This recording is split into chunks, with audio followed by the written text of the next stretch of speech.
Hoy queríamos charlar en el bloque sobre energía, recursos y decrecimiento, de la mano de un intelectual, matemático y físico de Europa, un estudioso de la transición energética como es Antonio Turiel. Antonio Turiel planteó que últimamente, si bien nosotros estamos charlando y discutiendo la transición energética y de la defosilización por la descarbonización de la matriz energética, lo que no se está tomando en cuenta es otra discusión que se está dando nuevamente y ahora por suerte, que es la escasez de materia, minerales y todo tipo de componentes para generar la transición energética. Turiel dice que el problema en el que estamos encerrados es que la energía fósil acumulaba mucha energía en poco volumen, por eso era transportable, de ahí viene el vehículo de combustión interna y todos los centros de abastecimiento que pueden ser nodos que no tienen una conexión entre sí. Por eso de lo que se habla para salir de esta encerrona es de la electrificación.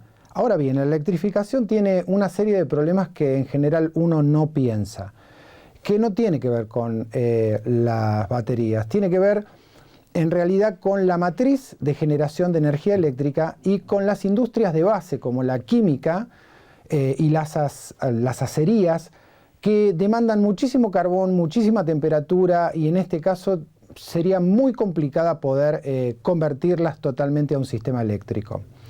Para esto nos vamos a apoyar en una pequeña entrevista que le hicieron a Antonio Turiel hace un tiempito, y vamos a escuchar lo que él explicaba con el periodista que le estaba haciendo la nota. Bueno, el tema de la transición energética, de lo que se empezó hablando, porque es diferente de lo que se hablaba al principio y lo que se habla ahora, era de la necesidad que teníamos de cambiar nuestro sistema, nuestra manera de aprovecharnos de la energía, para que no sea tan dependiente de los combustibles fósiles. A día de hoy, el 86% de la energía primaria que se consume en el mundo proviene de la quema de tres combustibles fósiles: petróleo, gas y carbón. Y eso evidentemente hace que se lance a la atmósfera un montón de CO2, que evidentemente sabemos que está desestabilizando el clima y demás, ¿vale? Cuando se habla de transición energética, como digo, hasta ahora lo que se ha hablado es la necesidad de prescindir de estas fuentes de energía para no desestabilizar más el clima. Y entonces muchas veces también de lo que se habla es de la descarbonización, de utilizar fuentes de energía que no generen emisiones de CO2. Últimamente, sin embargo, ha empezado a surgir una idea diferente de transición energética, la cual de lo que se está hablando ya no es tanto de la necesidad de descarbonizar, que también es importante, pero de hacer frente a la crisis energética, porque ahora mismo estamos en una situación en la que nos está faltando esos combustibles fósiles que siguen siendo la base del sistema económico y de sociedad, ¿no? Y entonces, aunque los fines pueden parecer semejantes a los de la descarbonización, no son exactamente lo mismo, porque se pueden plantear caminos hacia la transición en los cuales se emite mucho CO2, cosa que si lo que estás pensando es la lucha contra el cambio climático no serían admisibles, ¿no?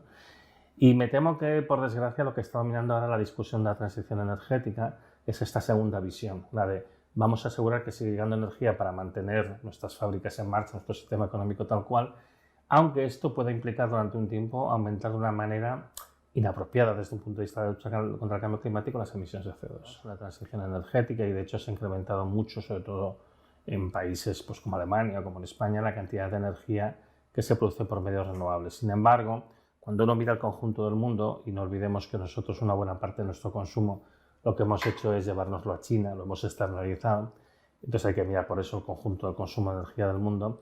Lo que vemos es que las fuentes de energía renovables simplemente se han apilado sobre las otras. No se ha producido realmente una sustitución, que es lo que se pretendía, sino simplemente una acumulación. Y eso es malo. Además, en nuestro sistema de producción, de extracción de minerales que se requieren para los sistemas de producción de energía renovable, están emitiendo más CO2, porque estamos extrayendo minerales como prácticamente nunca antes en la historia de la humanidad. Con lo cual, al final, realmente no se puede decir que estemos avanzando a la transición. Hasta ahora lo que hemos hecho es avanzar en consumir cada vez más combustibles fósiles y añadir una pequeña cantidad de energía que es renovable, ¿no? Antes comentaba que el 86% del consumo de energía primaria son combustibles fósiles. Todavía tenemos un 4,4% adicional que es energía nuclear y, por tanto, un poco menos de 10% es esencialmente energía de carácter renovable, que además la mayoría es energía hidroeléctrica. Luego la biomasa, sobre todo pues leña, en los sitios donde se utiliza leña de manera tradicional, ¿no? Con lo cual realmente sigue siendo muy poco y además, sobre todo lo que es más grave es que no está sirviendo para sustituir el consumo de las fuentes fósiles. Lo que queda presente es la escasez de materiales para una transición energética hacia la electromovilidad. Por ejemplo, se nos dice que Chile ha llegado a un pico de producción de cobre. El cobre se utiliza para los bobinados y para la mayoría de la industria eléctrica. Que cuando en las cargas eléctricas, digamos, de mucha potencia se realizan, por ejemplo, para las baterías o para distintos equipos de precisión, toma mucho calor, se disipa por el calor y los conectores en ese caso deben ser de plata. El cobalto también es otro producto que se tiene en cuenta y que escasearía en una convertibilidad total de la energía eléctrica. Por lo tanto, para solamente nombrarla, lo que podemos decir es que la electromovilidad sí podría, digamos, se le podría dar una solución, pero no en el porcentaje de cantidad de autos que tenemos. Porque lo que se dice, para que ustedes se den una idea, es que hoy por hoy hay 1.400 millones de vehículos funcionando, vehículos de combustión interna, y solamente los que se han producido en el año 2019 son 100 millones de autos de vehículos de combustión interna. La producción de autos, si tuviéramos que tener en cuenta, y sacando las computadoras, tablets y equipos celulares, o sea, descartando el litio de esas baterías solamente para dedicarnos a la electromovilidad de los vehículos, el cálculo que se está haciendo aproximadamente rondaría los 187 años. Por lo tanto, es imposible generar una electromovilidad y un paso de la energía fósil a la electricidad en forma absoluta. Pueden ser en partes, en un 3, un 4, un 5%, un 20%. Entonces, de lo que se está hablando últimamente es de sistemas de sistemas que solucionen y que sean servicios de movilidad. Servicios de movilidad como un rentacar, como vehículos, como colectivos y trenes, sobre todo trenes que en general tienen una matriz más importante. Pero el problema sigue radicando en una cuestión básica que es la industria pesada, tanto la química como la acería.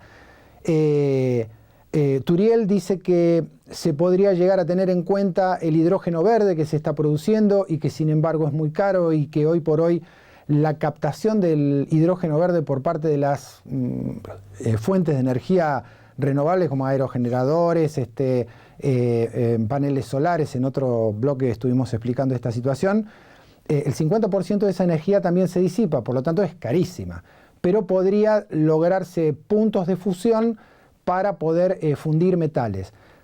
Ustedes traten de imaginarse lo que sería un mundo a donde escasea el petróleo, la mayoría de los plásticos están producidos con petróleo, la mayoría de la industria química está producida con petróleo, y además hacer funcionar energéticamente esa matriz energética depende del petróleo, y la química es base de la mayoría de las empresas de producción.